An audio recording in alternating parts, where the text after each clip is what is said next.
If you're a fan of The Boys, you're gonna want to watch this show.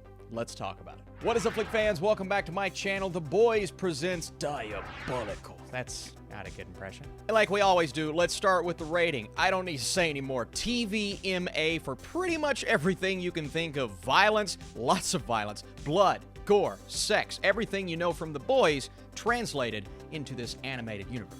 This is an animated anthology with different styles of animation telling numerous stories in The Boys universe. Now, do you have to watch The Boys to watch this? All of the questions you have, hopefully, we're going to acknowledge them in this review. Spoiler-free, of course, even though we will talk a bit about each episode, but all you need to know about this show is that it takes place in this universe of The Boys. Occasionally features a cameo or two from the heroes that we anti-heroes that we know, but it tells new stories in the universe, all about people involved with, affected by, and around Vought International. See, Vought, it's a very interesting company, and things are happening apparently every day that we don't know about, those of us that just watch seasons 1 and 2, but this not only fills in a couple of the gaps, well, not really, more so tells stories that we didn't need to know, but it's nice to know them, but it's also giving us these different styles, every single episode featuring a new style, whether it be something that looks like anime, something that is utilizing this Looney Tunes-esque animation, or an episode cram-packed with visual details. Now, the details within the stories, that's what I want to talk about individually, but first, I just want to give my overall thoughts on what this show attempts to do and successfully does. Again, it's trying to tell all of these stories, but are they entertaining? Are they worth your time? Well, first off, I would say yes to the question of, should I watch The Boys seasons 1 and 2 before watching this? I wouldn't say you have to see all of it, but you have to kind of be familiar with the universe because they're going off of terminology, technology, characters, characteristics that we know, and thus introducing some new characters along the way. So if you're planning on not watching that and watching this, you may not enjoy it as much. But starting out with the first episode, I was interested because I wasn't entirely sure what this was going to be, but this first episode utilizes that Looney Tunes style, and it's all about a baby with some superpowers. Vought's trying to track that baby down, and chaos ensues with this baby blasting people, and it was kind of cute and charming at first. There was a 5 to 10 minute span of, oh, is that what this series is?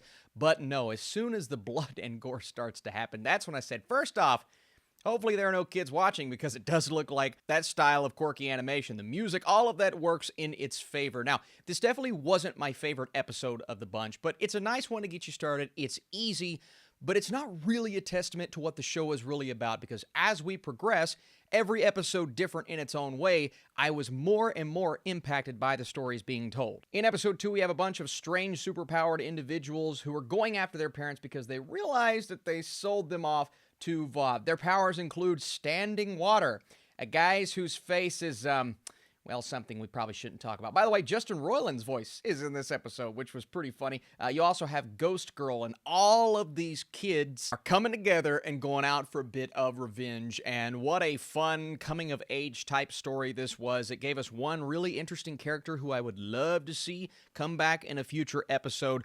Some hilarious voices in this episode. We'll talk about the voice cast in its entirety here in a little bit. Episode 2 was definitely a fun one, but episode 3 was where it really started to hit hard for me in the animation category because the animation gets so much better in terms of quality. You have this drugged out superhero who goes a little crazy. You also have this underlying drug dealer storyline, right? Its title was I'm Your Pusher. It may not have been the best story of the bunch, but this is where I started to realize, oh, they're not only doing lower tier animation styles, which worked for what they were going for. They're going all out on this show, and I was really on board with this anthology style at that point. In episode 4, Vought needs product testers, so a guy and his girlfriend decide to test that product, and from there, chaos ensues. Now, the animation, once again, slightly different, and this one goes off the rails fairly quickly, but episode 5 is probably your best example of something that goes completely off the rails. It's an episode starring, and I believe written by Awkwafina, where she finds some Compound V. It features an anime-style animation, and she's always wanted to become a superhero. She takes the Compound V, and there's a little sidekick of sorts that spawns from her wanting to be a superhero. Man, it really felt like your Adult Swim type episode. So different compared to what I had been watching, and that's just a prime example of what this anthology specifically is able to do. I'm not just saying this because they're the final 3 episodes of the season, but if you hadn't been on board to that point, a couple of stories that were impactful but not necessarily emotional, I guess the Aquafina one kind of was, episodes 6, 7, and 8 are all 3 emotional, important, beautifully animated, and just really cool. So 6, you have 2 superheroes that meet. Their entire lives have been scripted to this point, so they met because Vought wanted them to meet, and they have a kid. They're on the verge of getting a divorce. The kid sets them up so that they will come back together, right? It's not the most impactful of the 3, but it starts to bring a little bit of emotion into the story, and I just found the entire storyline to be fascinating. Episode 7, funny enough, written by Andy Samberg, may actually be my favorite episode of the season. This one is so emotional, right? And it really looks into what Vought is doing, has been doing, the madness that comes from that company, and a janitor steals some Compound V to give to his sick wife, and they're about to be caught when her superpower goes crazy. It's this blue, like, lightning beam that can disintegrate people, and it turns out that that goes even more off the rails, and you have a beautiful, heartfelt, and emotional ending to this story that is so utterly ridiculous, and it all spawns from what Vought as a company is doing, and that's really what most of these episodes revolve around. You have, familiar voices from the show, obviously Homelander, which we'll talk about here in just a second. Anthony Starr is back, but this episode really cemented what this series was for me, and I got more and more on board with each episode, a little up and down at points, but episode 7 was awesome. And then episode 8, you're diving into Homelander's story, right?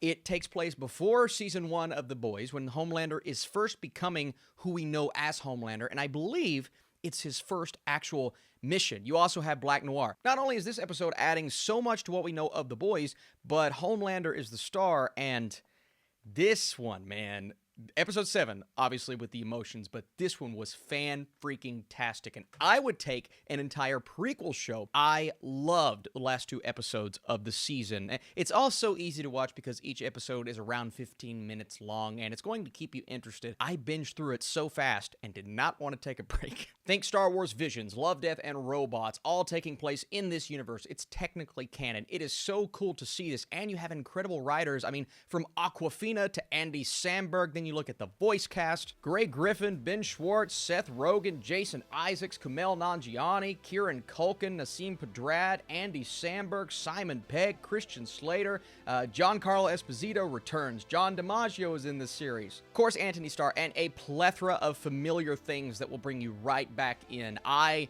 thoroughly enjoyed this. As a fan of animation, as a fan of this world, it was everything I could possibly ask for. Again, if you're not a fan after the first 2 episodes, keep going, because you're going to get those stories that really work for you. Before I give you guys my score, let me know down below, who's your favorite character in The Boys, and what is your favorite season thus far? I cannot wait for season 3, by the way. The Boys Diabolical is a fantastic group of stories that thrive because of the impressive voice cast, the way they push boundaries, and the varied animation styles. Again, didn't love every episode, but I just loved the overall execution of this show. I'm going in 80% with my score. Again, and there's a lot to like. Just know that it's very adult, so don't let the kids be watching the Looney Tunes episode, even though I know it's tempting. Just throw something up.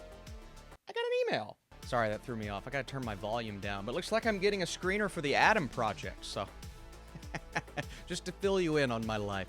Hey, a little behind the scenes look. All right, guys, thanks for watching. Stay tuned. I'll have more videos on this channel. See you soon.